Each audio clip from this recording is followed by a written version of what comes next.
ভালোবাসা অর্জনের চাইতে কিন্তু ভালোবাসা রক্ষা করা অনেক কঠিন।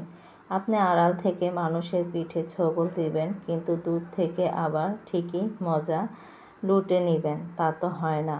তা মানুষ কিন্তু এখন চালাক হয়ে গিয়েছে, ইট মারলে কিন্তু পাক্কেল ঠিকই খেতে হয়। বর্তমান যুগটা হয়েছে এরকম, কেউ যদি কারো বিরুদ্ধে এরকম ভালোবাসার নাটক করে তার সাথে মিশে পরবর্তীতে এই খারাপ জিনিসগুলো করে থাকে, তা কিন্তু মানুষ বুঝে যায়। অতএব তখনই কিন্তু সতর্ক হয়ে যায়।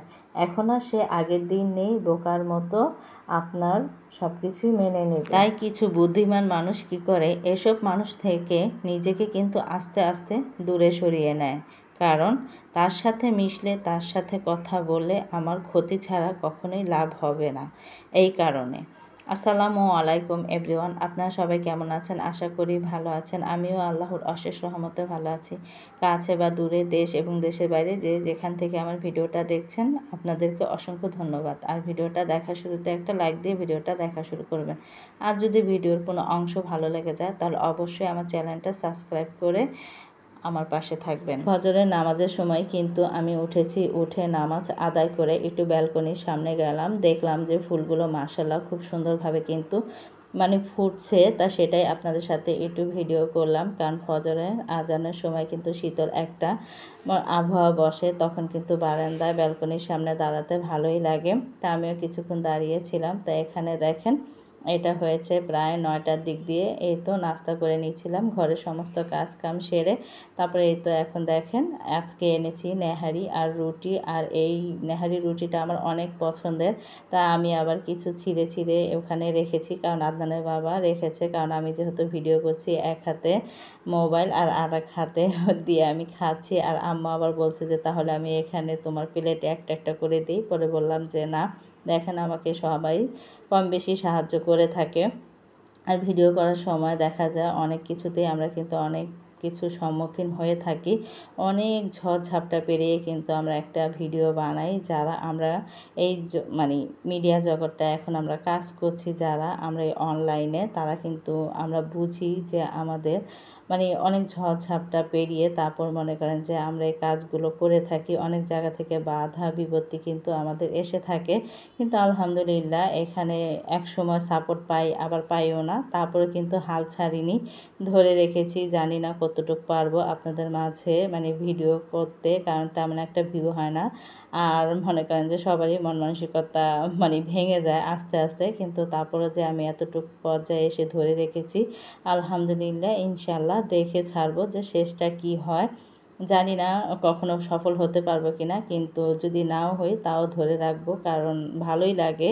অনেক মনে করেন যে সমস্যার সম্মুখীন হতে হয়, তারপরেও কিন্তু ভালোই লাগে। মনে করেন এমন একটা পর্যায়ে এসে পড়েছি আমরা, দেখা যায় একটা নেশার মতো, না দিলে ভিডিও ছাড়লে ভালো লাগে না। কারণ প্রিয় আপু ভাইয়াদের এত সুন্দর সুন্দর একটা কমেন্ট পাই, তখন কিন্তু ভিডিও বানানোর উৎসাহ জাগে। তো অনেক কথাই বলে ফেললাম। আর এই তো দেখেন, সকালে নাস্তা তো শেষ করে নিয়েছি। আর এখানে এখন ভুনা খিচুড়ি রান্না করছি, কারণ প্রায় দুপুর হয়ে গিয়েছে। আর গরুর মাংসটা কিন্তু আমি অর্ধেকের মতো করে রেখেছি সকালবেলা। তারপর আবার এখন তো হালকা পাতলা আসছে, তা পাশের চুলা আবার বসিয়ে দিয়েছি। ওটা এখন পুরো কমপ্লিট করে নেব, কারণ পুরোপুরি রান্না হয়নি। আর এখানে ভুনা খিচুড়ি রান্না করব। আজকে হয়েছে শুটকির ভর্তা আর গরুর মাংস আর ভুনা খিচুড়ি। আজকে হয়েছে আমাদের দুপুরের খাবার, কারণ যেহেতু আমার ছোট বোন আসছে, তা আমাদের বাসায় মেহমান যেহেতু আছে, তা মনে করেন আমরা যেমন তেমন একটা মেহমানকে তো আর তেমনভাবে রাখা যায় না।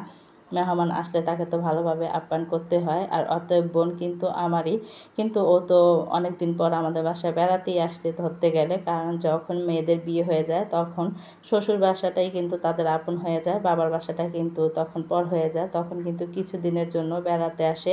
তাই আমার বোনও কিন্তু বেড়াতে আসছে, তাই ওদের জন্য একটু হালকা পাতলা এই তো আয়োজন করছিলাম। আমার ছোটো বোনের বলছিল যে ভুনা খিচুড়ি খাবে, তাই ওর জন্য কিন্তু ভুনা খিচুড়ি রান্না করলাম। আর এখন বর্তমান সময়ে কিন্তু ভালোই গরম পড়েছে, চুলার পাড়ে কিন্তু আসাই যায় না, খুবই নাজেহাল অবস্থা। আর ঘরেও কিন্তু তেমন থাকা যায় না। তারপরও মাশাআল্লাহ আমাদের রুমটা একটু ঠান্ডাই আছে। তারপরে কিন্তু গরমের সময় তো গরম লাগবেই বলেন। আর বাহিরের অবস্থা তো আরও খারাপ, কারণ আমি যখন 2টা বাজে আমার ছেলের এক্সাম হয়, আজকে তো শুক্রবার, আজকে তো নেই, শুক্র শনি তো নেই, রবিবার থেকে আবার শুরু হবে। এতদিন আবার ছিল, আর নিয়মিতই কিন্তু এক্সামগুলো হচ্ছিল। তা প্রতিদিনই কিন্তু দুপুরবেলা আমি যেতাম, আর দেখা যেত যে এত প্রচুর পরিমাণে গরম, মানে বোরকা পরতাম। আর কি বলবো, মনে হয় যে বাসায় যখন আসতাম গোসল করে আসতাম। তা আজকেও কিন্তু শুক্রবার হিসেবে ভালোই গরম পড়েছে, তেমন একটা বৃষ্টি নেই। সেদিন তো ভালোই বৃষ্টি হয়েছিল রাত্রে, কিন্তু গরমের পরিমাণটা ভালোই ছিল। আর আমি কিন্তু বোনা খিচুড়িটা কিন্তু বসিয়ে দিয়ে এই তো এখন শসাগুলো কেটে নিচ্ছিলাম, কারণ সব কিছু খেতে কিন্তু মনে করেন যেদিন একটু ভালো মন্দ খাওয়া দাওয়া হয় সেদিন কিন্তু শসা, লেবু, টমেটো থাকতে হবে, না হলে কিন্তু ভালো লাগে না।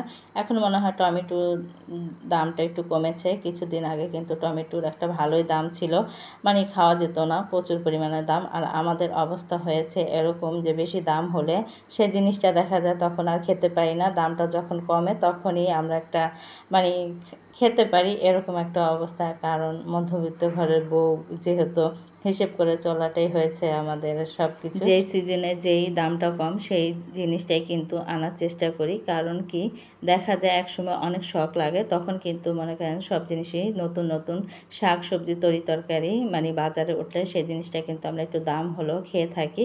তখন দেখা যায় যে পরিমাণের তুলনায় আগে যেমন একটু কমলে বেশি আনতাম, সেই জায়গায় পরিমাণের তুলনায় একটু কম আনি, এটাই।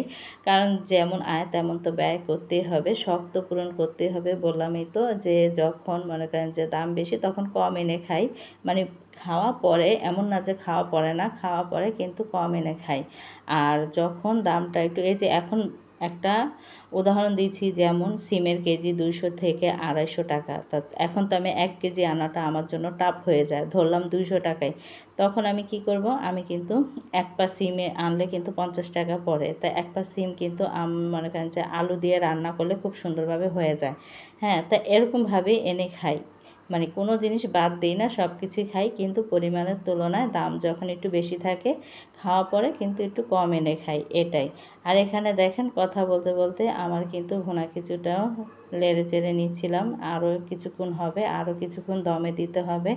তা আদনানের বাবা আবার বলল যে বেশি আবার ঝরঝরা করো না, একটু গা মাখায় একটু মানে থাকবে, তখন নামিয়ে ফেলো। সে আবার অতিরিক্ত ঝরঝরা মানে ভুনা খিচুড়ি পছন্দ করে না, আমি আবার সব আইটেমই খেতে পারি, ঝরঝরাও খেতে পারি, একটু নরম, তারপর পাতলা, আমার সব ধরনের খিচুড়িই ভালো লাগে আলহামদুলিল্লাহ।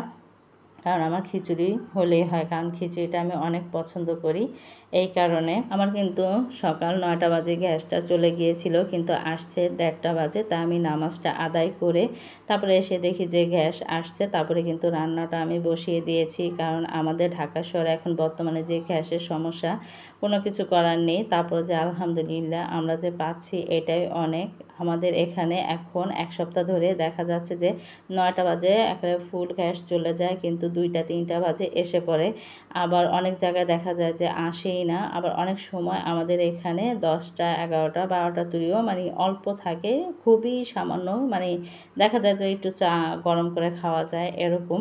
কিন্তু এখন বর্তমানে 1 সপ্তাহ ধরে কোনো গ্যাসই নেই, তারপরও যে আজকে শুক্রবার এসে পড়েছে, অতএব সব সময় 1:30 2টা মানে এরকম সময় ফুল গ্যাস এসে পড়ে। তাই দেখেন 1:30 বাজে গ্যাস এসে পড়েছে, কিন্তু এখনও কিন্তু আদনানের বাবা নামাজ পড়ে আসেনি, আসলেই এই তো খাবারটা দিয়ে দেবো। আর পোলাও চালের যেহেতু খিচুড়ি হতে বেশি সময় লাগে না, মাংসটা পাশের চুলায় দিয়ে রেখেছি, কারণ সকালবেলা কিন্তু আমি ভালোই জাল দিয়েছি, আর একটু ঝোল আছে, সেই ঝোলটা একটু শুকালে কিন্তু আমার মাংসটা পুরো কমপ্লিট হয়ে যাবে। আর এখানে কিন্তু আমার খিচুড়ি রান্নাও কিন্তু হয়ে গিয়েছে, মাশাআল্লাহ খুব সুন্দর করে কিন্তু খিচুড়িটা মানে যেভাবে চেয়েছি সেভাবে কিন্তু হয়েছে। কারণ আদনানের বাবা বলেছে যেহেতু যে বেশি ঝরঝরা করবে না, একটু গা মাখা থাকবে, একটু ঝোলের মতো, তাই সেটাই রেখেছি। আর এখানে দেখেন এই তো আমার মাংসটা কিন্তু ফাইনালি হয়ে গিয়েছে, কারণ খিচুড়ি দিয়ে খেতে কিন্তু একটু মনে করেন যে গরুর মাংসের ঝোলটা বিশেষ করে অনেক ভালো লাগে, আর খিচুড়ির সাথে গরুর মাংসের ঝোলটা কিন্তু যায়ও, তাই একটু ঝোল রাখবো আমি। আর এখানে দেখেন ফাইনালি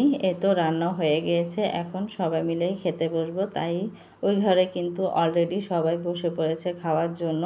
আর এখানে আমি আর আদনানের বাবা বসলাম, এখন আদনানকে দেব, কারণ কারণ আদনানে একটু বাহিরে গিয়েছিল, তাই ওর আসতে একটু দেরি হয়েছে, তাই ওকে এখন বেড়ে দিব।